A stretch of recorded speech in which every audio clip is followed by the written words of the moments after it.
तो दोस्तों आज मैं एक्सप्लेन करने वाला हूँ रिसेंटली रिलीज हुई एक बहुत ही बढ़िया इंडोनेशियन हॉरर मूवी को, जो कि सच्ची घटना पर आधारित है, जो कि 1980s के समय में घटित हुई थी। इस मूवी का नाम है पम्बनतान दुकुन सैंतैत, यानी कि द मैसेकर ऑफ विचेस। काफी बढ़िया फिल्म है, आपको देखने में काफी मजा आएगा। और रिसेंटली मैंने एक्सप्लेन किया है द मॉर्चुरी असिस्टेंट नाम की लेटेस्ट हॉरर को, जो कि एक श्रापित गेम से इंस्पायर्ड होकर बनाई गई है, जो कि काफी पॉपुलर है। इनके सबने मिस कर दिया, जाकर देख लीजिए, उसका लिंक आपको नीचे डिस्क्रिप्शन पिन कमेंट में मिल जाएगा। तो चलिए अब बिना किसी देरी के चलते हैं सीधा वीडियो की तरफ।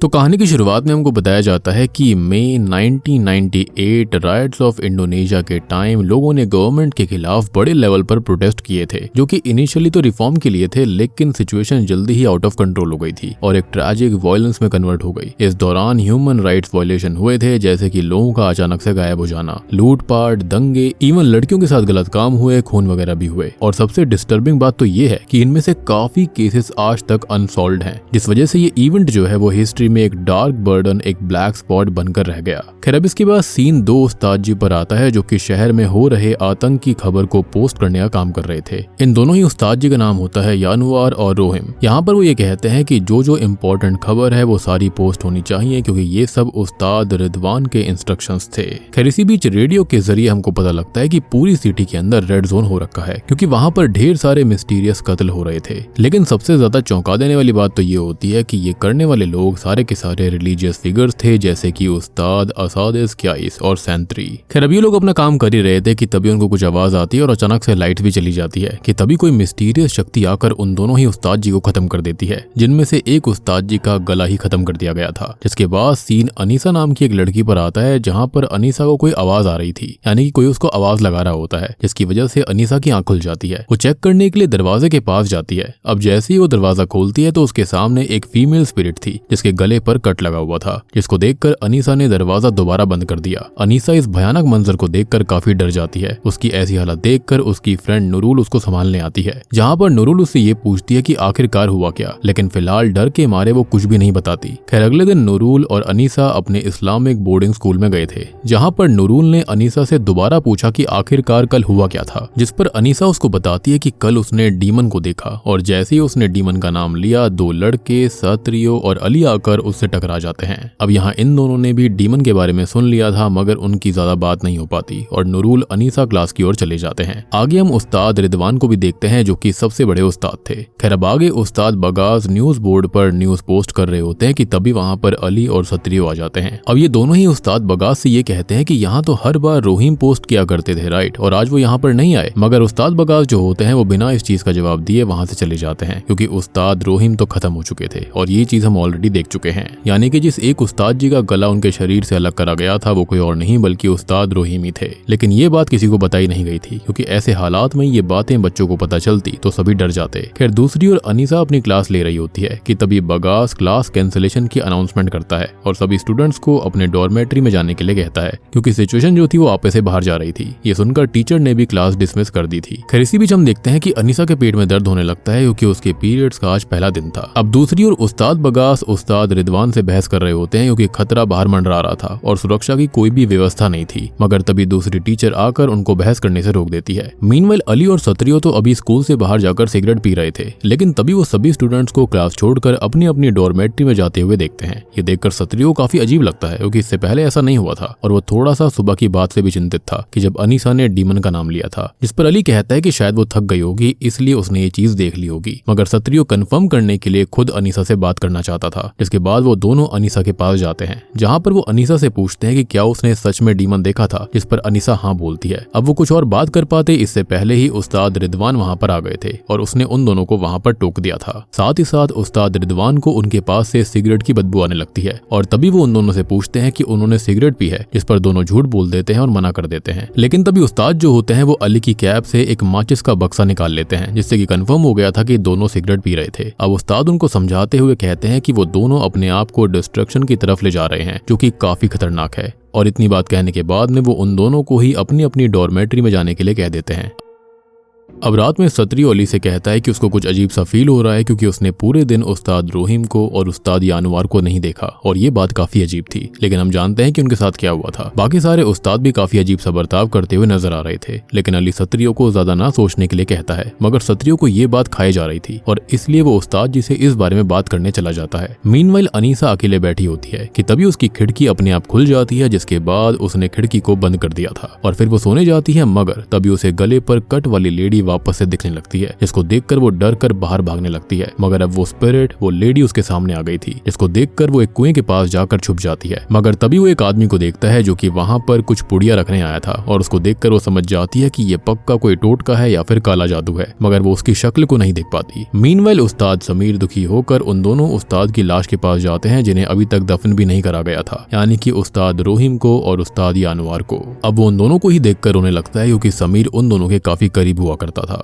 खैर दूसरी ओर कोई ब्लैक मैजिक कर रहा होता है और उस शख्स ने छिपकली का सर खाकर उसके खून को एक पॉट में डाल दिया था और फिर वो उन दोनों उस्ताद की लाशों की पोचोंग डॉल बनाता है और उन पर काला जादू करना शुरू करता है, जिससे कि वो पोचोंग में लिपटी हुई उस्ताद की लाश जिंदा हो जाती हैं, जिसको देखकर समीर की हालत खराब हो गई थी। अब ये दोनों ही लाशें समीर को कहती हैं कि सब खत्म हो चुके हैं और ये देखकर समीर अपनी दोनों आंखें बंद कर लेता है, मगर जैसे ही वो आंख खोलता है वो लाशें वहां से गायब हो गई थी और इसलिए समीर वहां से बाहर निकलने की कोशिश करने लगता है, मगर दरवाजा नहीं खुलता कि तभी वो पोचोंग वाली लाशें उसके ऊपर आकर उस पर ढेर सारा खून उगल देती हैं, जो कि बहुत गर्म था। अब दूसरी ओर सत्रियो उस्ताद जी के पास जा रहा था कि तभी उसको अनीसा रास्ते में मिल जाती है। वो कुछ बात कर पाते इससे पहले ही उनको उस्ताद समीर के चिल्लाने की आवाज सुनाई देती है, जिसको सुनकर दोनों आवाज के पीछे चले गए थे और जब वो दोनों ही आवाज तक पहुंचते हैं तब उन्हें उस्ताद समीर फ्रीज मिलते हैं और ये भयानक नजारा देखकर ये दोनों ही मदद के लिए पुकारते हैं, जिसके बाद में समीर को एक रूम के अंदर पहुंचाया गया था जहाँ पर बाकी स्टूडेंट्स और टीचर भी मौजूद थे। अब इन सब बातों को देखते हुए अनीसा ये कहने लगती है कि ये सब तो कर्ज की वजह से हो रहा है, लेकिन उसकी बात पर कोई भी यकीन नहीं करता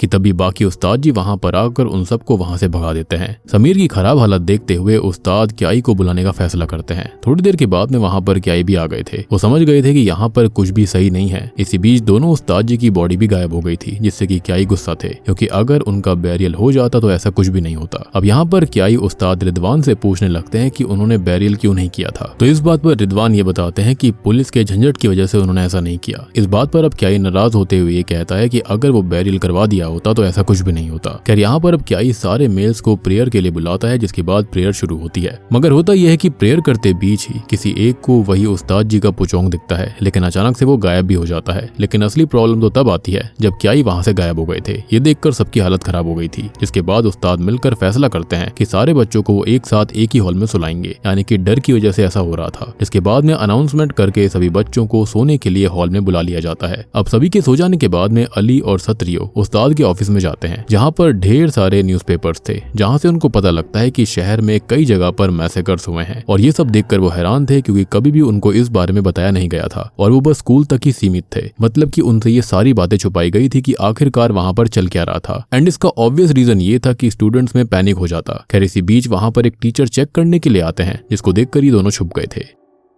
अब दूसरी ओर अनीसा की आंख खुलती है, जो कि नूरुल को अजीब हरकत करते हुए देखती है। साथ ही साथ हॉल के अंदर उन दोनों के अलावा कोई भी नहीं था और ये चीज और भी ज्यादा परेशान कर देने वाली थी। अब यहाँ अनीसा नूरुल के पास जाती है, लेकिन नूरुल जो थी वो पजेस्ड हो रखी थी, जो कि उसको कहने लगती है कि सब खत्म हो चुके हैं और इतना कहकर वो उसके पास आने लगती है, मगर ये उसका सपना था, यानी कि नाइटमेयर था। अब जब वो उठती है तब उसे नूरुल बिल्कुल सही सलामत मिलती है और बाकी लोग भी उसके आसपास ही थे। खैर इसके बाद में अनीसा बाथरूम के लिए बाहर जाने लगती है, लेकिन तभी उसको वही लेडी वाला गोश्त मिलता है जिसका सर नहीं था और उसके कान में क्याई के कॉटेज के बारे में बोलती है। मतलब कि वो उसे क्याई के कॉटेज में जाने के लिए कह रही थी। तब वो बिना सोचे समझे क्याई के कॉटेज के पास जाती है और तभी वो फीमेल गोस्ट जो होती है वो यहाँ पर अनीसा को अंदर जाने के लिए कहती है, मगर अनीसा बाहर से ही उस कॉटेज के अंदर झांक रही थी। मीनवाइल अली और सत्रियो उस्ताद समीर के पास जाते हैं, जो कि बेहोश थे। उनकी हालत देखकर सत्रियो कहता है कि ये वाकई श्रापित है, मगर अली कहता है कि ये तो बीमार है। लेकिन सबसे बड़ी बात ये थी कि ऐसे कौन बीमार पड़ता है। और तभी हम देखते हैं कि सत्रियो को अपने परिवार की चिंता होने लगी थी, क्योंकि बाहर मैसेकर चल रहा था। वो चाहता था कि वो किसी तरह से उनसे संपर्क कर सके और इसलिए वो वहां से जाने लगता है,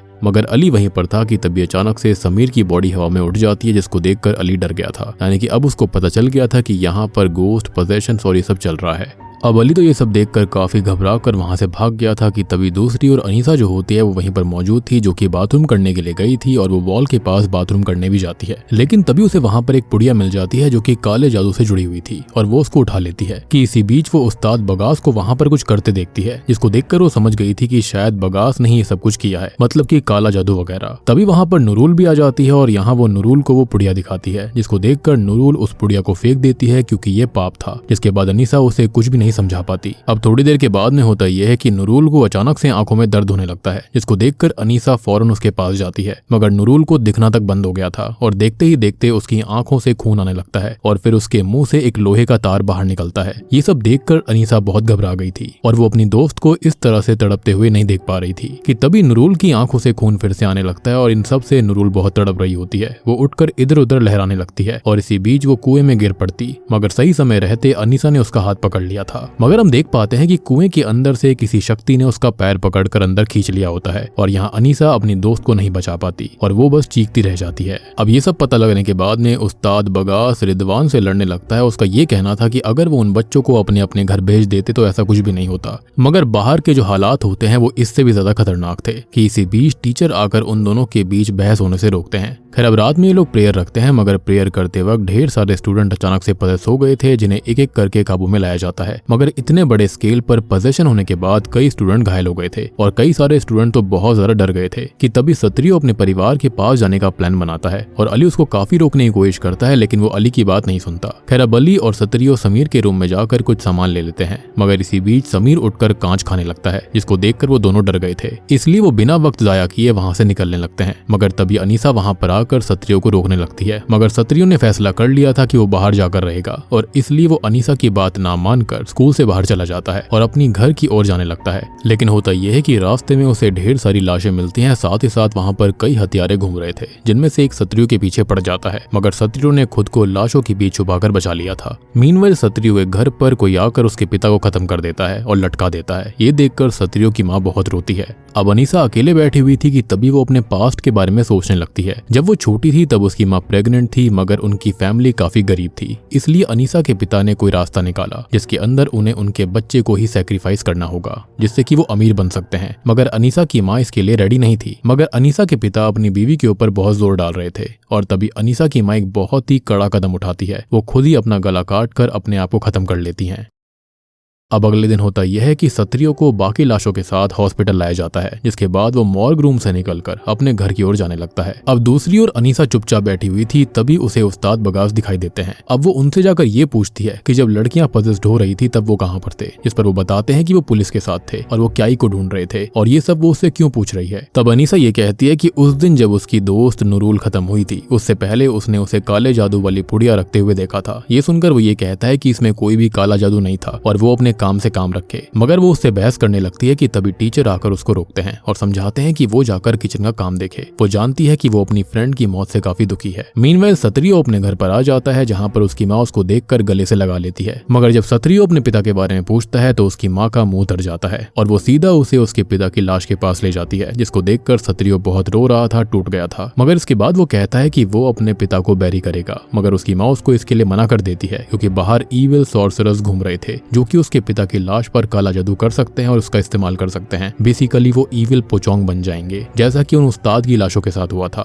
तब सत्रियो ये बोलता है कि वो उन्हें उनके बैकयार्ड में ही दफन कर देगा और ये सुनकर उसकी माँ मान जाती है। यहाँ सत्रियो अपनी माँ से ये पूछता है कि उसके पिता सॉर्सरर नहीं थे, फिर भी उन्हें क्यों खत्म कर दिया गया, जिस पर वो बताती है कि उसके पिता के पास कुछ शक्तियां थी जिस वजह से वो सॉर्सरर के साथ हीलिंग किया करते थे और इसलिए लोगों ने उनको भी खत्म कर दिया। यानी कि वो बुरे नहीं थे, खाली हेल्प किया करते थे, लेकिन फिर भी ऐसा हुआ। ये सुनकर सत्रियो काफी दुख होता है। अब इसके बाद वो अपने पिता का बैरियल करता है। अब उसकी माँ उससे ये कहने लगती है कि वो स्कूल चला जाए क्योंकि वहाँ पर वो सबसे ज्यादा सेफ रहेगा, मगर वो अपनी माँ को भी वहाँ पर ले जाना चाहता था। लेकिन उसकी माँ उसे ये कहती है कि वो उसके साथ नहीं आ सकती और उसको घर का भी ख्याल रखना है। लेकिन सत्रियो अपनी माँ को भला कैसे अकेला छोड़ सकता था, मगर उसकी माँ उसे जोर देकर वहाँ से जाने के लिए बोलती है। तब सत्रियो वहाँ से सीधा अपने स्कूल की तरफ जाने लगता है और ये बात तो उस्ताद लोगों ने पहले ही बोली थी कि बच्चे यहीं पर सबसे ज्यादा सेफ रहेंगे। मीनवाइल अनीसा खाना बना रही होती है कि इसी बीच एक बर्तन में वो झांकती है है जिसके अंदर उसे कटा हुआ सर दिखाई देता है और उसको देखकर वो बहुत डर गई थी। मगर तभी वहाँ की मेड उसके सामने आती है जो कि पजेस्ड हो गई थी। वो उसके सामने ही अपना गला काट लेती है जिसके खून के छींटे अनीसा पर उड़ जाते हैं। ये सब देखकर अनीसा बहुत ही ज्यादा घबरा जाती है और इसलिए वो जल्दी से उस्ताद को ढूंढने लगती है, मगर कोई भी उसको नहीं मिलता। कि तभी वो समीर के रूम में जाती है जहाँ पर टीचर पहले गई थी, मगर वहाँ पर आकर भी उसको कोई नहीं मिला था। अब इसी बीच उसे पर्दे के पीछे से कुछ आवाज आ रही होती है और पर्दा हटाने पर उसको टीचर दिखाई देती है जो कि नाखून काट रही थी, मगर वो पजेस्ड हो रखी थी और फिर वो खुद की उंगलियां ही काटने लगती है। और ये देखकर डर के मारे अनीसा वहां से भागने की कोशिश करती है, मगर बाहर जाने का दरवाजा अपने आप बंद हो गया था और फिर वो टीचर उस पर झपट पड़ती है। मगर तभी अनीसा प्रेयर पढ़ना शुरू कर देती है जिसको सुनकर टीचर वो कटर अपने ही सर में घुसा लेती है। और अगले दिन अनीसा अकेली बैठी हुई थी कि तभी उसके कानों में उसी गले पर कट लगी हुई लेडी ने क्याई का कॉटेज कहा था। ये सुनकर वो उस्ताद बगास से क्याई के कॉटेज को चेक करने के लिए कहने लगती है, मगर वो उसके लिए राजी नहीं थे क्योंकि ये बहुत ही डिसरिस्पेक्ट वाली बात होगी, क्योंकि क्याई एक इज्जतदार पर्सनैलिटी थी और उनकी गैर मौजूदगी में उनके कॉटेज में बिना परमिशन घुसना अच्छा नहीं था। मगर वो जिद पर अड़ जाती है और उसकी बातें उस्ताद रिदवान भी सुन रहे होते हैं और वो भी इसके लिए राजी नहीं थे। अब तभी वहां पर सत्रियो आ जाता है और सत्रियो ये कहता है कि अनीसा बिल्कुल सही है और उनको जल्दी से कॉटेज को चेक करना चाहिए, क्योंकि स्पिरिट एक ही बात बार बार बोल रही थी और अब बाकी बच्चे भी उनके साथ थे, इसलिए उन दोनों ने कॉटेज का दरवाजा तोड़ दिया था और वो अंदर घुस जाते हैं। अंदर उन्हें कई सारे ब्लैक मैजिक की चीजें मिलती हैं जिसको देखकर वो लोग हैरान थे। अब सारा का सारा शक उस्ताद बगास पर आ गया था, मगर बगास ये कहता है कि वो स्कूल को प्रोटेक्शन दे रहा था, ना कि ब्लैक मैजिक कर रहा था। यानी कि जो ब्लैक मैजिक कॉटेज के अंदर है वो उससे प्रोटेक्शन करने की कोशिश कर रहे थे, मगर कोई भी उनकी बात नहीं मानता और सारे बच्चे उन्हें उठाकर ले जाते हैं और एक खंबे से उनको बांध दिया जाता है। मगर अभी सब खत्म नहीं हुआ था, अब पूरी पावर स्टूडेंट्स के हाथ में थी, इसलिए सब फैसला करते हैं कि वो हर एक उस्ताद का कॉटेज चेक करेंगे। अब इसी दौरान फाती नाम के एक स्टूडेंट का सामना एक सरकटी स्पिरिट से होता है जिसने कि फाती के पेट में हाथ घुसाकर उसको घायल कर दिया था। उसकी आवाज सुनकर अली और उसका दोस्त वहां पर पहुंच जाते हैं और उसकी ऐसी हालत देखकर वो दोनों उसे बगास के पास ले गए थे। मीनवाइल सत्रियो और अनीसा अपना काम कर रहे होते हैं और वो एक कॉटेज के बाहर थे जिसका दरवाजा लॉक्ड हो रखा था, मगर सत्रियो ने दरवाजा तोड़ दिया था और अब वो अंदर चला जाता है, मगर तभी वो दरवाजा बंद हो गया था और अनीसा बाहर ही रह जाती है। अब वो दरवाजा खोलने की बहुत कोशिश करते हैं लेकिन फिर भी वो दरवाजा नहीं खुलता। कि इसी बीच उस्ताद रिदवान के कॉटेज के बाहर अनीसा को वही गले पर कट लगी हुई स्पिरिट दिखती है, जिसको देखकर वो समझ गई थी कि ये स्पिरिट उसे रास्ता दिखा रही है और इसलिए अनीसा रिदवान के कॉटेज के बाहर से ही उसके अंदर झांकने लगती है, जहां पर उसको पता लगता है कि कोई उसके अंदर काला जादू कर रहा है। ये देखकर वो फौरन बाकियों को ये बात बताने जाती है, मगर काले जादू की मदद से अनीसा को कॉटेज के अंदर ही खींच लिया गया था और कॉटेज का दरवाजा भी अब बंद हो जाता है। अब दूसरी तरफ उस्ताद को बच्चे आजाद कर देते हैं ताकि वो फाती को ठीक कर सके, मगर तभी अचानक से होता यह है कि वहां की लाइट्स ऑफ हो जाती हैं। मीनवाइल जो काला जादू कर रहा था वो और कोई नहीं बल्कि उस्ताद रिदवान था। जी हाँ, वो काले जादू की शक्ति से अनीसा को ऊपर हवा में उठा देता है और फिर उसके हाथ पैरों पर वो कील ठोक देता है। यहाँ पर अनीसा प्रेयर पढ़े जा रही थी और तब रिदवान कहता है कि बड़े बड़े स्कॉलर्स और हीलर्स नर्क में जल रहे हैं और जल्दी वो भी जलेगी। अब रिदवान ये बोलता है कि इन सब का सेक्रीफाइस उसने इसलिए किया ताकि वो इस दुनिया के अंदर शैतान को ला सके। रिदवान जो था वो असल में क्ले पॉट के अंदर ही सारा का सारा ब्लैक मैजिक परफॉर्म कर रहा था और हम ये भी मान सकते हैं कि बाहर जो सॉर्सरर्स को मारा जा रहा था वो सभी रिदवान के अंडर में हो रहा था। खैर इसी बीच वहां पर सत्रियो आ जाता है और आते ही उसने रिदवान के ऊपर हमला कर दिया था, मगर रिदवान काफी ताकतवर था, शैतान की शक्ति उसके पास थी, लेकिन सत्रियो भी कच्चा खिलाड़ी नहीं था।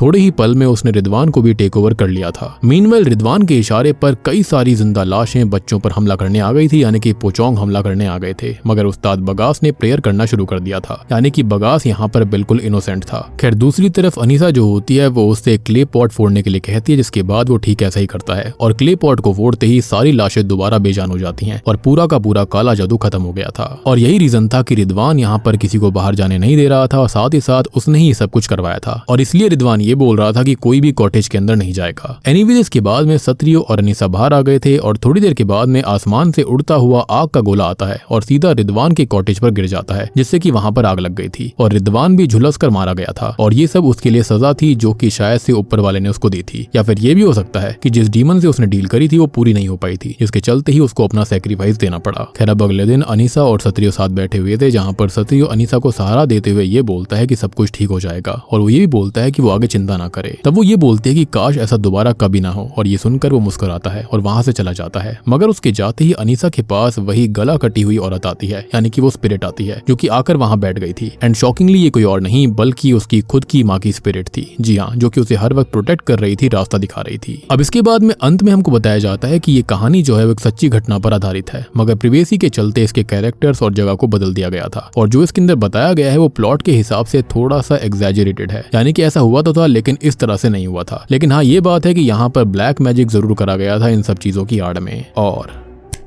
बूम, इसी के साथ में massacre of the witches movie यहीं पर खत्म हो जाती है। तो दोस्तों, ये थी पेम्मन तायान दुकुन सेंतेत यानी कि the massacre of witches film की कहानी, जो कि एक सच्ची घटना पर आधारित मूवी है। उम्मीद करता हूँ कि आपको मूवी समझ में आ गई होगी, अच्छी लगी होगी। यहाँ पर मेन जो इंसान था वो रिदवान था, जो कि यहाँ पर ये सब कुछ कर रहा था इस मैसेकर की आड़ में। यानी कि उसको पता था कि बाहर कैसा माहौल था, तो उसने इसी का फायदा उठाया, सारी की सारी लाशों को पजस किया, जिसके चलते यहाँ पर पोचोंग आर्मी उसके साथ थी, और ये सब वो शैतान को प्लीज करने के लिए कर रहा था। इनफैक्ट उसने सारे के सारे सॉर्सरर्स को खत्म करवा दिया था, जो हेल्प करते थे उनको भी खत्म करवाया, ताकि उनकी शक्ति उसके पास रहे। तो वीडियो अच्छी लगी हो तो लाइक कर देना, चैनल के ऊपर नए हो तो सब्सक्राइब कर लो। और रिसेंटली मैंने एक बहुत ही बेहतरीन अमेरिकन फिल्म को एक्सप्लेन किया है, जिसका नाम है द मॉर्चुरी असिस्टेंट। इनके सामने मिस कर दिए, जाकर देख लीजिए। उस मूवी का लिंक आपको नीचे डिस्क्रिप्शन पिन कमेंट में मिल जाएगा। तो मैं आप सबको मिलता हूँ अगली वीडियो के साथ में, तब तक के लिए